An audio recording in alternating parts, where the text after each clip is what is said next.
श्री गणेशाय नमः। ओम श्री गुरुवे नमः। आज की भगवत चर्चा संत श्री डोंगरी जी महाराज के भागवत कथा प्रवचन पर आधारित भाग 54। माता देवकी के हृदय में विराजमान श्री कृष्ण की देव गंधर्व स्तुति करते हैं। सत्यव्रतम सत्यपरम त्रिसत्यम सत्यस्य योनिम निहितिम च सत्ये सत्यस्य सत्यमृत सत्यनेत्रम सत्यात्मकम त्वाम शरणम प्रपन्ना। हमको भगवान ने वरदान दिया है, वह वरदान सत्य करने के लिए भगवान अब प्रकट होने वाले हैं। पृथ्वी भाग्यशाली है, श्री कृष्ण चरण का स्पर्श होगा। भगवान की सेवा स्मरण में जो तन्मय होते हैं, संसार सागर को तर जाते हैं। कितने ही जीव ज्ञान के अभिमान में सेवा पूजा को गौण समझते हैं, भक्ति छोड़ते हैं। ऐसे ज्ञानी पुरुष का पतन हो जाता है। जिसको भगवान के स्वरूप का बराबर ज्ञान हुआ है, वो भगवान को एक क्षण के लिए भी छोड़ता नहीं। वह भगवान की सेवा पूजा किए बिना रह नहीं सकता। ज्ञानी बनना बड़ा कठिन नहीं है, प्रभु प्रेमी बनना बड़ा कठिन है। जिसको भगवान के स्वरूप का ज्ञान हुआ है, वह जगत के साथ प्रेम नहीं करता, वह भगवान के साथ प्रेम करता है। भगवान को प्रकट होना पड़ता है। देवों ने देवकी जी को आश्वासन दिया है, अब भगवान प्रकट होने वाले हैं, चिंता करना नहीं। 9 मास परिपूर्ण हुए हैं, प्रभु के प्राकट्य का समय हुआ है। अथ सर्वगुणोपेतः कालः परम शोभनः। अंतःकरण अति शुद्ध होता है, तब भगवान का अवतार अंदर भी होता है। आज श्री कृष्ण अंदर नहीं बाहर प्रकट होने वाले हैं। अष्टधा प्रकृति की शुद्धि बताई है। आज काल भी कोमल हो गया है। काल के मालिक श्री कृष्ण हैं, श्री कृष्ण काल के अधीन नहीं है। भगवान काल के अधीन नहीं है, काल के अधीन होने जैसी लीला भगवान करने वाले हैं।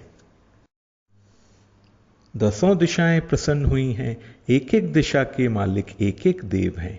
कंस ने देवों को कैद में रखा था, श्री कृष्ण प्रकट होने वाले हैं। दिशाओं को आनंद हुआ है, कंस को मारेंगे, हमारे पति घर में आएंगे। मेघ प्रसन्न है, श्री कृष्ण का श्री अंग मेघ श्याम है। मेघ विचार करते हैं, मैं श्री कृष्ण का मित्र हूँ। कन्हैया का रंग और मेरा रंग एक सरीका है। आज मेघों को आनंद हुआ है, मेघ गड़गड़ गड़गड़ गर्जना करने लगे हैं। मध्य रात्रि के समय में कमल नहीं खिलते हैं, आज भगवान प्रकट होने वाले हैं। मध्य रात्रि में कमल खिल गए हैं, जगत गाढ़ निद्रा में है। जगत में 2 जीव जागते हैं, वसुदेव और देवकी। जो सोया हुआ है उसको संसार मिलता है, जो जागता है उसको भगवान मिलते हैं। जो सावधान होकर के सर्वकाल भक्ति करता है वही जागता है। जो संसार सुख में फंसा हुआ है वह सोया हुआ है, जो सोया है उसको संसार मिलता है। जगत में 2 जीव जागते थे, वसुदेव और देवकी। संपत्ति का नाश हुआ, संतति का नाश हुआ, अति दुख में भी सतत भक्ति करते हैं।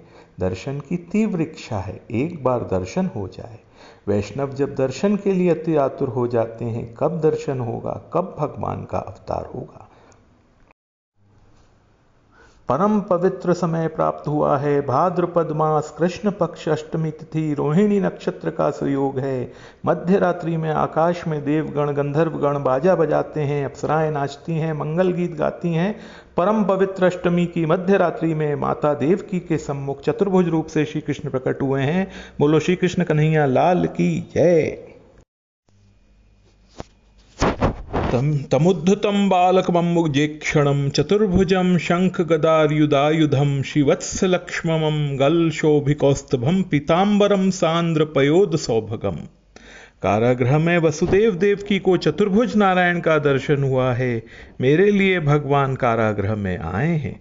शरीर में रोमांच है, आंख से प्रेमाश्रु निकल रहे हैं, बार बार निहारते हैं। अद्भुतम बालकम, भगवान ने वसुदेव देवकी को आज्ञा दी है, बराबर दर्शन करो। दर्शन का अर्थ यह है कि आंख से भगवान को अंदर ले जाओ, बाहर दर्शन करने के बाद उसी स्वरूप का अंदर दर्शन करो। जिसको अंदर भगवान का दर्शन होता है, आत्म स्वरूप में जिसको नारायण का दर्शन होता है, उसको कभी वियोग नहीं होता है। अभी थोड़ा पाप बाकी है, 11 वर्ष तक ध्यान करो, 11 वर्ष के बाद मैं आऊंगा। अब मुझे जल्दी गोकुल में पहुंचा दो, मुझे वहां जाना है, वहां लीला करूंगा। 11 वर्ष के बाद मैं आऊंगा। माता पिता को अपने स्वरूप का भान कराया है। चतुर्भुज स्वरूप अंतर्धान करते हैं और बाल स्वरूप प्रकट किया है।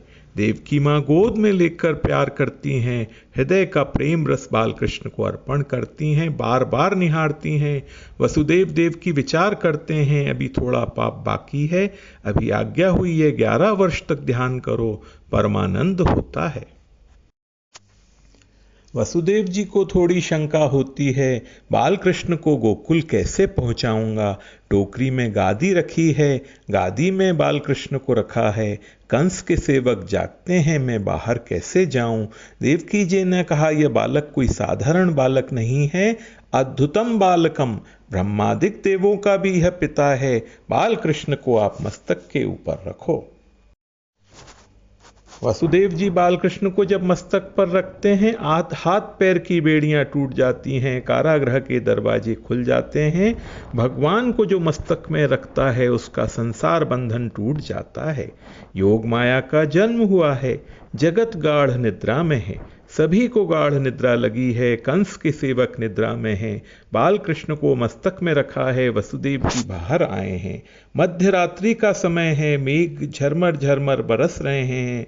बलराम जी समझ गए हैं, श्री कृष्ण प्रकट हो गए हैं।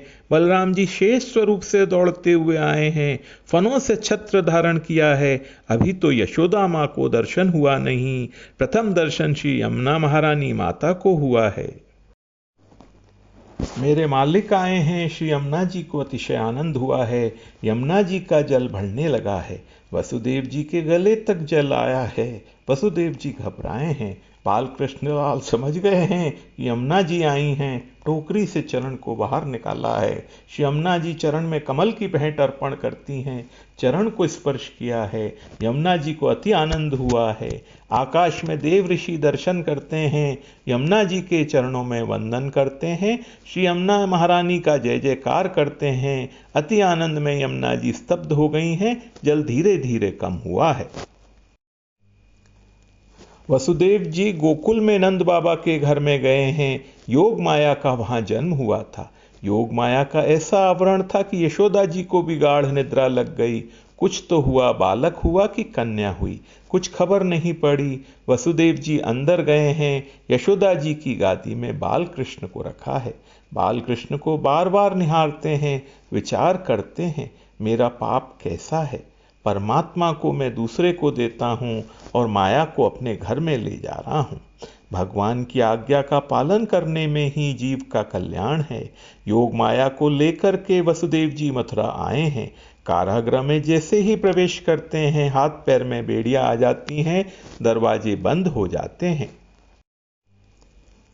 योग माया रोने लगी हैं। कंस को खबर मिली है, बालक का जन्म हुआ है। कंस दौड़ता हुआ आया है, उसने बराबर देखा भी नहीं कि यह कन्या है या पुत्र। योग माया के पैर पकड़ के मारने के लिए जाता है। माया को कौन पकड़ सकता है, उसके हाथ से निकल गई हैं।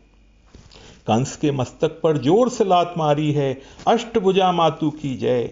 भद्रकाली मां अंतरिक्ष में प्रकट हुई हैं, बाद में विंध्याचल जाकर के विंध्यवासिनी देवी के रूप में प्रतिष्ठित हुई हैं।